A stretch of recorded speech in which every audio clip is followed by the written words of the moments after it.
Welcome to BH knowledge.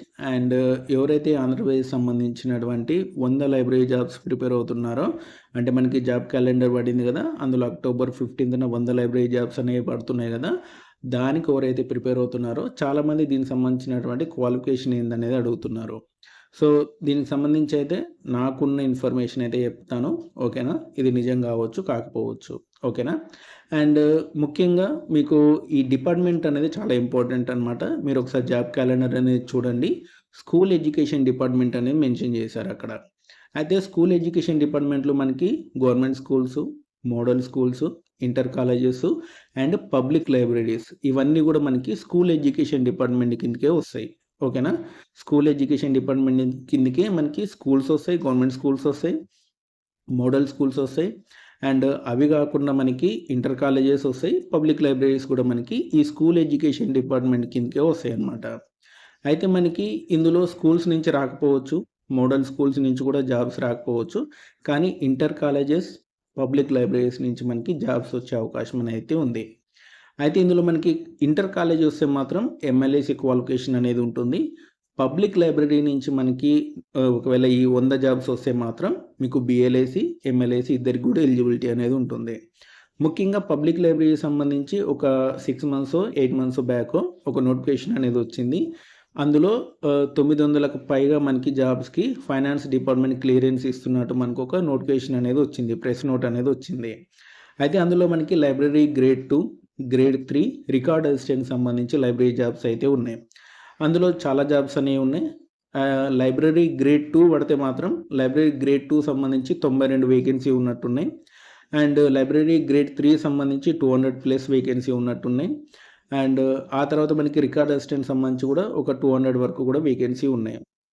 అయితే మనకి నోటిఫికేషన్లో మాత్రం, అంటే మనకి జాబ్ క్యాలెండర్లో మాత్రం 100 జాబ్స్ మాత్రమే మెన్షన్ చేశారు. ఒకవేళ పబ్లిక్ లైబ్రరీ నుంచి జాబ్స్ వస్తే మాత్రం గ్రేడ్ 2, అంటే library grade 2, grade 3 record assistant వీటికి సంబంధించి జాబ్స్కి నోటిఫికేషన్ వచ్చే అవకాశం ఉంది. ఒకవేళ పబ్లిక్ లైబ్రరీ నుంచి నోటిఫికేషన్ వస్తే ఓకే, అప్పుడు బిఎల్ఎస్ వాళ్ళు అప్లై చేసుకోవచ్చు, ఎంఎల్ఏసి అప్లై చేసుకోవచ్చు. ఒకవేళ పబ్లిక్ లైబ్రరీ నుంచి వస్తే లైబ్రరీ గ్రేడ్ 2 ఏమో MLISc qualification, and library grade 3 and record assistant సంబంధించి మీకు బిఎల్ఏసి క్వాలిఫికేషన్ అనమాట. రికార్డ్ అసిస్టెంట్ డిప్లొమా ఉంటుంది, నాకు తెలిసి దానికి కూడా బిఎల్ఏసి ఎలిజిబిలిటీ ఇవ్వచ్చు. కాబట్టి ఇవి క్వాలిఫికేషన్స్ అనమాట. ఒకవేళ పబ్లిక్ లైబ్రరీ నుంచి వస్తే మీకు ఒకసారి ఒక 3 వీక్స్ 4 వీక్స్ బ్యాక్ ఒక ఎగ్జామ్ డేట్స్ సంబంధించి ఇన్ఫర్మేషన్ అనేది వచ్చింది. అందులో 10 నుంచి 15th మధ్యలో మీకు ఎగ్జామ్స్ ఉన్నట్టు చెప్పారనమాట. అందులో మెన్షన్ చేశారు 10 నుంచి 15th ఫిబ్రవరి మధ్యలో ఎగ్జామ్స్ ఉన్నట్టు మెన్షన్ చేశారు. అంటే 2-3 డేస్ ఎగ్జామ్స్ అనేవి జరుగుతున్నాయి. కాబట్టి డెఫినెట్లీ మీకు పబ్లిక్ లైబ్రరీ నుంచే జాబ్స్ వచ్చే అవకాశం అనేది ఉంది. కాబట్టి మీకు బిఎల్ఏసి వల్ల అప్లై చేసుకోవచ్చు, ఎంఎల్ఏసి వల్ల అప్లై చేసుకోవచ్చు. లేదు మీకు ఒకవేళ ఇంటర్ కాలేజ్ నుంచే వచ్చిందనుకోండి, అప్పుడు ఎంఎల్ఏసి వాళ్ళకి మాత్రమే ఎలిజిబిలిటీ అనేది ఉంటుంది.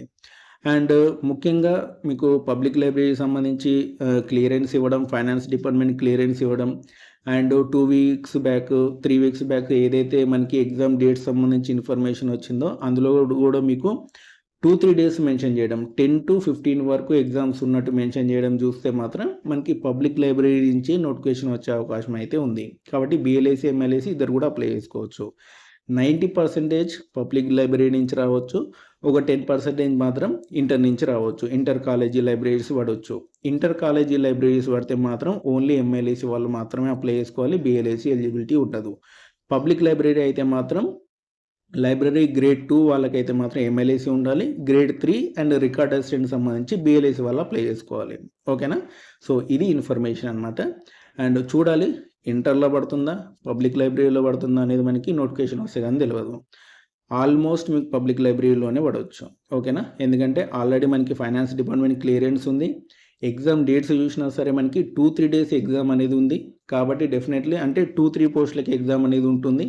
కాబట్టి ఎగ్జామ్ డేట్స్ అనేది మనకి 10 to 15 వరకు మెన్షన్ చేశారు. మీకు జాబ్ సంబంధించినటువంటి 3 వీక్స్ బ్యాక్ 4 వీక్స్ బ్యాక్ ఒక పేపర్ కట్ అనేది వచ్చిందనమాట. అందులో ఎగ్జామ్ డేట్స్ మెన్షన్ చేశారు 10 to 15 మధ్యలో అని. కాబట్టి డెఫినెట్లీ మీకు పబ్లిక్ లైబ్రరీ అయి ఉండాలి. ఇంటర్ అయితే మాత్రం ఒకే పోస్ట్ అనేది ఉంటుంది, అసిస్టెంట్ లైబ్రేరియన్, అంతకు మించి ఉండదన్నమాట. ఇంటర్లో ఒకే ఒక పోస్ట్ ఉంటుంది, అసిస్టెంట్ లైబ్రేరియన్. దానికి సంబంధించే జాబ్స్ అనేవి పడతాయి. సింగిల్ డే ఎగ్జామ్ ఉండాలి ఒకవేళ ఇంటర్ కాలేజ్ అయ్యి ఉంటే. పబ్లిక్ లైబ్రరీ అయి ఉండాలి. అందుకని 2, 3 డేస్ ఎగ్జామ్ డేట్స్ అనేవి మెన్షన్ చేశారు. 2, 3 రోజుల పాటు ఎగ్జామ్ అనేది మెన్షన్ చేశారు. సో, చూద్దాం ఏం జరుగుతుందనేది. బీఎల్ఎస్ వాళ్ళైతే ప్రిపరేషన్ అనేది స్టార్ట్ చేయండి. మీ ప్రిపరేషన్ ఏం వేస్ట్ అవ్వదు. ఎందుకంటే నెక్స్ట్ వచ్చే ఏపీ సెట్ కానివ్వండి అండ్ తెలంగాణ సెట్ కానివ్వండి అండ్ మీకు ఏఎంఆర్ఎస్ సంబంధించి కూడా నోటిఫికేషన్ రావచ్చు ఈ ఇయర్ ఎండింగ్‌లో.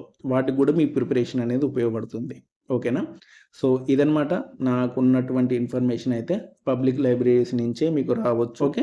ఇంకేమైనా డౌట్స్ ఉంటే కామెంట్ సెక్షన్‌లో అడగండి. ఇలాంటి ఇన్ఫర్మేషన్ కోసం మన ఛానల్ తప్పకుండా సబ్స్క్రైబ్ చేయండి. వీడియోని లైక్ చేయండి, షేర్ చేయండి. Thanks for watching.